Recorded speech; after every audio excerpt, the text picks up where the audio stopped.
Recently, through a miraculous set of circumstances, a friend of mine let me borrow a PlayStation 4. Not any old regular one, but one that still had the now infamously unavailable playable teaser for Silent Hills. That's right, I did get my paws on a console that still retained the teaser for a Silent Hill game that was to be made by Hideo Kojima prior to his firing from Konami. As such, today I'm going to be giving my thoughts on playing PT for the first time, and discussing my overall thoughts about the teaser and what could have been. Now, much has been written about, analyzed, and examined for the game around launch due to the mystery the game showcases and all aspects of its presentation. When originally released on August 12th of 2014, there were no details on the game's listing, nor any information on who the supposed developer, 7780 Studio, was. Everything was so cryptic yet alluring, which in turn quickly spread the teaser through word of mouth on the internet at the time. As I mentioned in my video on Silent Hill F, then at this point the overall franchise was dormant following a string of poorly received titles. So when this mysterious, legitimately terrifying little teaser ended up actually being related to the franchise, alongside revealing not only the involvement of Hideo Kojima, but also famed film director Guillermo Del Toro and Norman Reedus, everybody was buzzing. Hideo Kojima has always been one to go that extra step beyond to really immerse the player directly within the game. From Metal Gear Solid 1 Psycho Mantis breaking the fourth wall to read your memory card, to the extremity of Metal Gear Solid 5's twist, of Venom Snake's actual identity symbolizing you as the player truly being Big Boss and carrying out his legacy.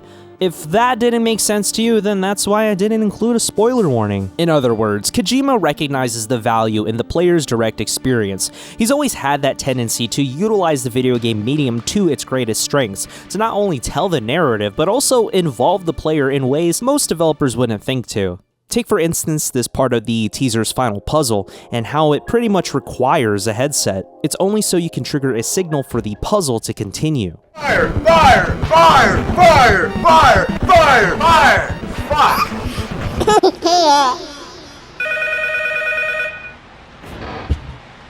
Yet, it's hard to say for certain what to say even in the first place, or for how long. It's not like anything is directly told to you by any means. This detail was discovered by players in the process of uncovering the solution. This indicates that it was likely anticipated by Kojima that gamers would have headsets on, and if they were to loudly exclaim into it from being scared, it would have naturally progressed the game.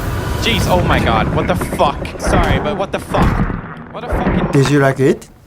To have him lead an entry of one of the most iconic horror franchises in gaming is something a lot of people, myself included, were really hyped for. So when the eventual announcement of its cancellation was made, it was all the more heartbreaking. It meant not only we lost a possible return of the Silent Hill franchise, but also just the loss of an entire game with such a star-studded lineup behind it. The entire situation left a sour taste in the mouths of not only the developers themselves who had already spent some time on it, but also to the fans eagerly awaiting it. Of course, things did end up well for Kojima following the start of his independent studio shortly after.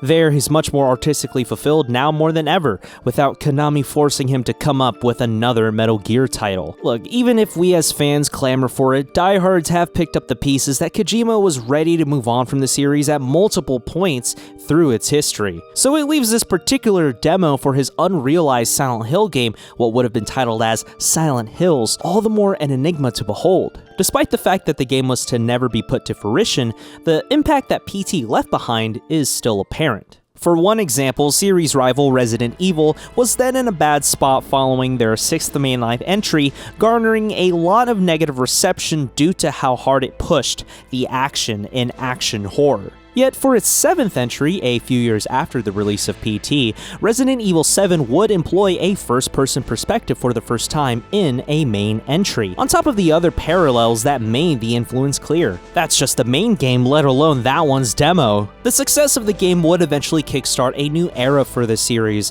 one that continues to this very day. As a result, one could argue that PT resurrected not Silent Hill, but funnily enough, its own rival, Resident Evil. I mean, PT has you facing off against a literal Resident Evil, with just how Lisa's creeping up on you the entire time. Okay, I'll show myself out. For all of that, to finally be able to experience the game for myself like others had back in 2014, I could not pass up on it. It's been over a decade since release, and so much has changed not only in the overall gaming landscape, but even within the Silent Hill franchise itself. Despite the cancellation of this game, the series has since been revitalized, this time with a remake of their most popular entry? I wonder where Konami got that idea from. So playing through the game now, after missing the initial window to do so, and even living through the era where its influence loomed large on many horror games, is very melancholy and bittersweet. Prior, I had never really dug into the game and spoiled it for myself, so I had that rare opportunity in which I was going into it relatively blind. Like, okay, yeah, I knew about the hallway, Norman Reedus, whatever, but as far as experiencing the level of uncovering the clues and trying to figure out the puzzles, it was all new to me. One part that really got me was the part with the sudden shift in the hallway where it turns red, and all the photos are replaced with eyes looking at you. This immediately gave me the vibes of the nightmare sequence from the first Max Payne, a favorite of mine even back as a kid. It really did unsettle me since it even changes the layout of the hallway itself, breaking that sense of any little familiarity to the player, which makes it all the more frightening. The brilliant usage of the loop mechanic is so well done despite being so simple. It's deceptive in nature due to how layered PT actually is, and it's one of those cases where it's really more to it than meets the eye. No pun intended. I really love this, as the mechanic forces the player to really engage with the environment far more than most games would, and again, this was just a teaser. Upon completion, it's even stated that this section may not even be related with whatever the hell the main game was going to be about. How cruel is that? Knowing that despite how exciting and thrilling a lot of the elements are in PT, this is all that there is to it. The trailer at the end of the game feels like a glimpse into another world at this point, potential that was never to be fully realized. There's so many questions and blanks to be filled in, either in a literal sense, like just who the hell is Lisa and why the hell am I in this house, or figuratively, as for one example, in that aforementioned red hallway part, you can peer into a hole to only hear a murder happen, but you don't explicitly see it. Now's the time. Do it.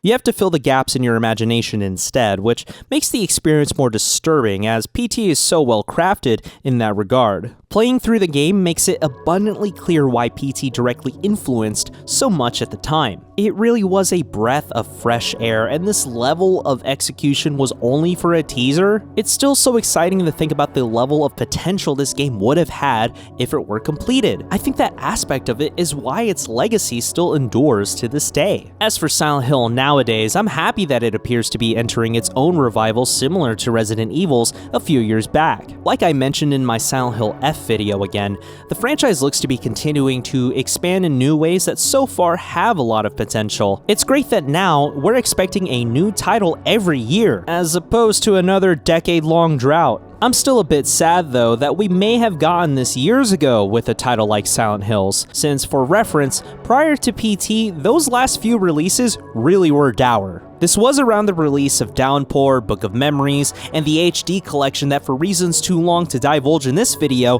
is aptly summarized by the fact that it gave Silent Hill 2 the Comic Sans font. Someone at fucking Hijinks Studios thought it was necessary to change the fucking font to Comic Sans in the HD version.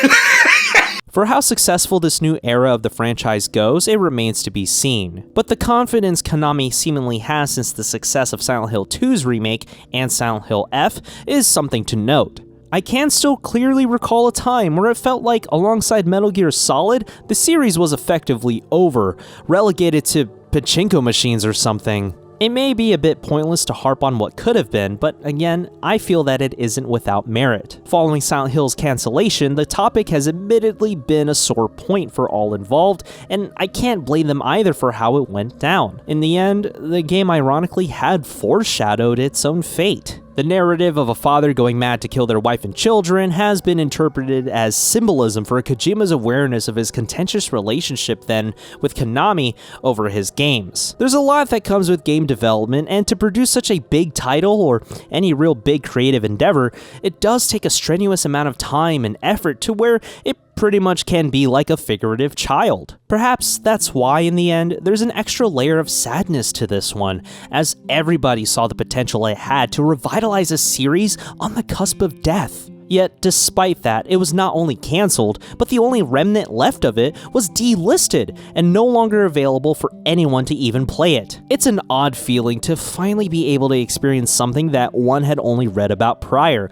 and playing through PT, I had that feeling bundled in with the rest of the horrors the teaser was stocked with. Nowadays, if you yourself were wanting to experience PT, you definitely could with a bunch of ways. Outside of simply throwing money on eBay for a PS4 that still has an original copy, there are recreations out there alongside numerous full playthroughs that are still pretty effective in terms of delivering a scare. So while we would never get Silent Hills, and I don't think we ever will considering nobody originally involved would want to continue it, it at least left its mark on gaming history. It may have been a necessary evil tackled for the fact that out of it, we got other amazing games in its place. Hell, even Kojima is entering back into similar territory with OD, which still looks as frightening as ever. At least for now, in our restless dreams, we'll see that game and think exactly what would have been found in Silent Hills. What did you think about PT? Were you among those who were able to play it, or were like me and missed out on it after it was removed? Let me know in the comments down below, and don't forget to leave a like and subscribe to the channel to see more. Thanks for watching, and I'll see you guys in the next one.